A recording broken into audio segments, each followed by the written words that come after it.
I want to now address a different question. I want to say, okay, let's say that this is the true difference, but my hypothesis is that the actual difference is 0. So when would I reject this hypothesis? So as you saw in your second year stats class, you can reject the hypothesis that mu x minus mu y is equal to 0. So the hypothesis that mu x minus mu y is equal to 0 can be rejected, with the usual confidence if 0 is not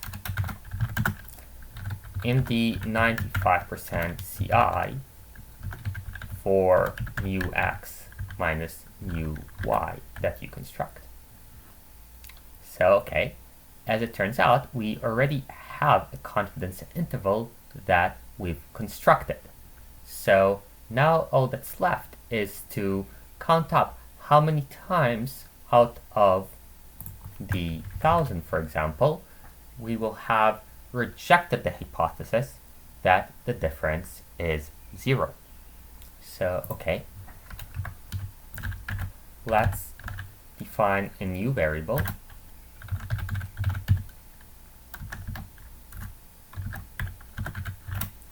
And let's compute this variable. It's gonna be reject, let's say.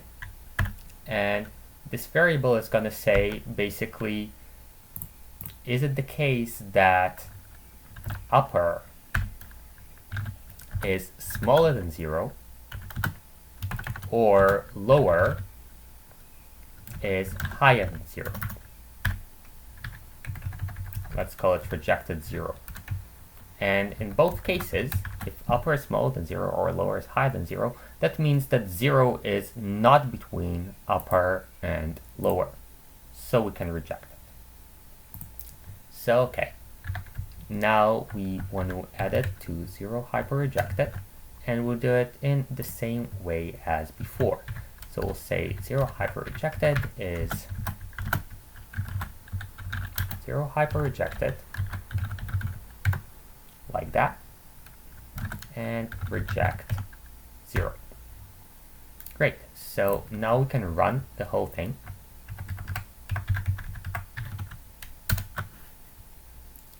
And here is the 1,000 values that we have.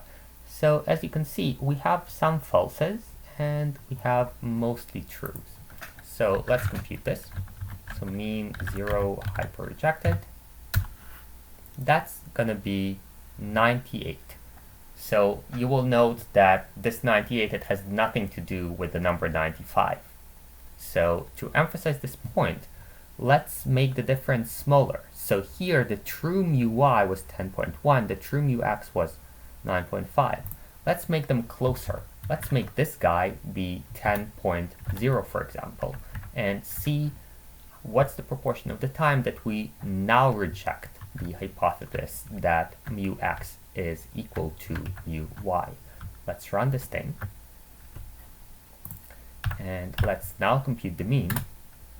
So now we only rejected this hypothesis about 9% of the time. So it's a question of how close the means are to each other. It's also a question of the sample size. So if I were to increase the sample size to this much, for example, this might be a little bit slow to compute. But let's do that. What you'll see is that we rejected the hypothesis that the difference is 0 100% of the time, even though the difference is pretty small. It's 10.0 and 10.1. It's just that the sample size is large.